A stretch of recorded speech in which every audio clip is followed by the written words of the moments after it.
Hello. So my name is Sierra, and my Eli presentation is entitled "A Model That Works," sharing the Isla Vista trading post method. So big picture, the environmental problem that I wanted to address was the issue of fast fashion. And I wanted to promote circular fashion and the circular economy. And the reason is that the fast fashion industry is just responsible for so much waste. I recently read a statistic that if the fast fashion industry was a country, it would be the fourth largest emitter of carbon dioxide in the world.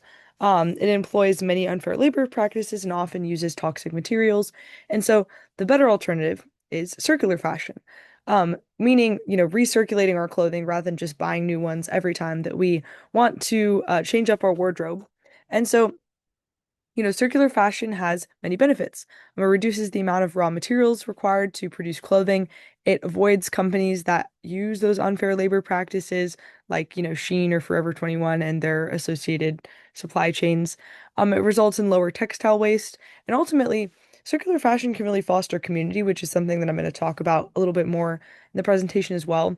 But really thinking about that, it's because, when we go and buy clothes from a store, we're sort of just having this like transactional relationship with the person that's ringing up our clothes.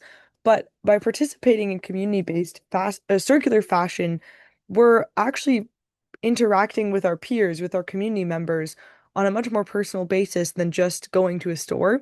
And so, circular fashion inherently requires participation. And so that's just like another added benefit to us as people. Um, but you're probably wondering what even is Isla Vista Trading Post. So if you haven't heard, IB Trading Post or IVTP is a student and community organization that was started by UCSB students 10 years ago. And it works to recirculate clothing within the IB community. So they have their signature event of the three for free, but they also do education and other kinds of workshopping, like upcycling and repairing of clothing. And so I just really want to acknowledge that I did not start IVTP. No one even currently at our school started IVTP. Um, Ivy Trading Post was an idea that already existed, but I really thought that it's doing so well at what it seeks to do that my Eli project was really going to be to build on and expand on what those people have already been doing, and try to continue that good work in a place where it doesn't exist, like other campuses somewhere else. Um, so with that in mind, the original goals of my project were by the end of spring quarter to produce a documentary about IVTP and use it to launch a web guide that I would share with students on at least 15 campuses, then host 3 workshops attended by students from 5 campuses to give them the skills and knowledge to start a trading post on their campus by next fall. So really great, smart goal. Um, but as we'll talk about, I didn't really exactly end up meeting all of it. And the project definitely changed as I went about it, but in a lot of ways, I think that's to be expected. So, what did I get up to? Well, I filmed and edited videos to highlight IVTP's work, and I think that's really where the project really came through. I also interviewed professional experts to understand the importance of a circular economy and circular fashion. So shout out to Professor Michael Brown. We kind of turned that into a podcast as part of the web guide. I also created worksheets and webinar content to further educate interested individuals, and just really share the in-depth knowledge of how to do this if you're interested. And so my outcomes was that I successfully created a series of web videos uploaded to YouTube. Um, and those videos really detail the environmental benefits, the community aspect of Ivy Trading Post, as well as recorded version of the webinar, and just general how-to videos, and it's all linked to different materials. I did host a workshop, but very few people showed up. However, I was able to record that webinar so it can be watched forever into the future by anyone who wants to. And sort of an I don't want to call it unintended, but maybe an additional outcome that I didn't originally think would be so important was forming that really strong relationship with Ivy Trading Post's like community and members, and sort of creating content that will actually be able to benefit their organization in the long run, and showing it to them. And one thing that I talked a lot with my mentor about was the importance of reciprocity as a filmmaker.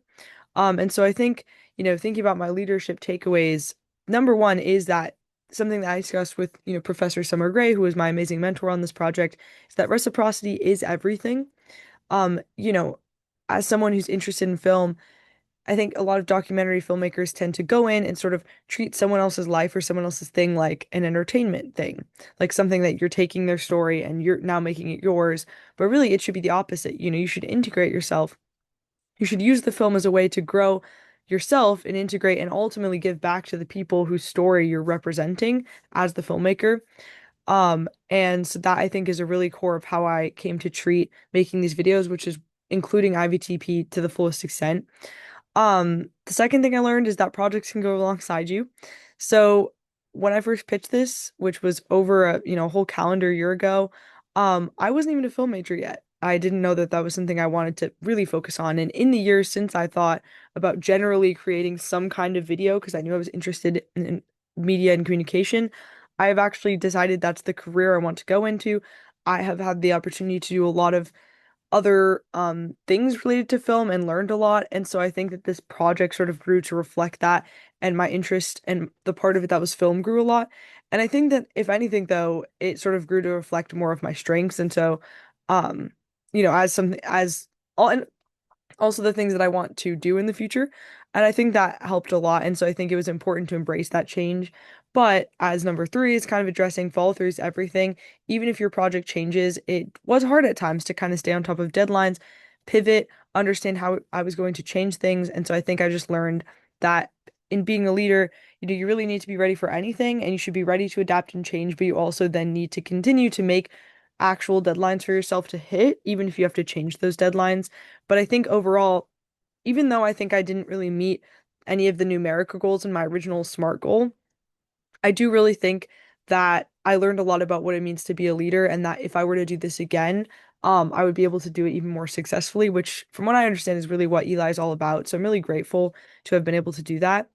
Um, and so, yeah, the videos are now living permanently on YouTube. And one thing I want to continue to do, even into the summer, is to send them out to more people, encourage them to send it to people that don't go to UCSB, send it to more email lists, although they've already been emailed out to and shared.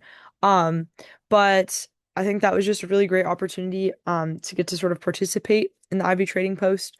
Um, and I think the last thing that I would say about the future is that the reason I ended up choosing YouTube over a website is that YouTube hosts these videos indefinitely.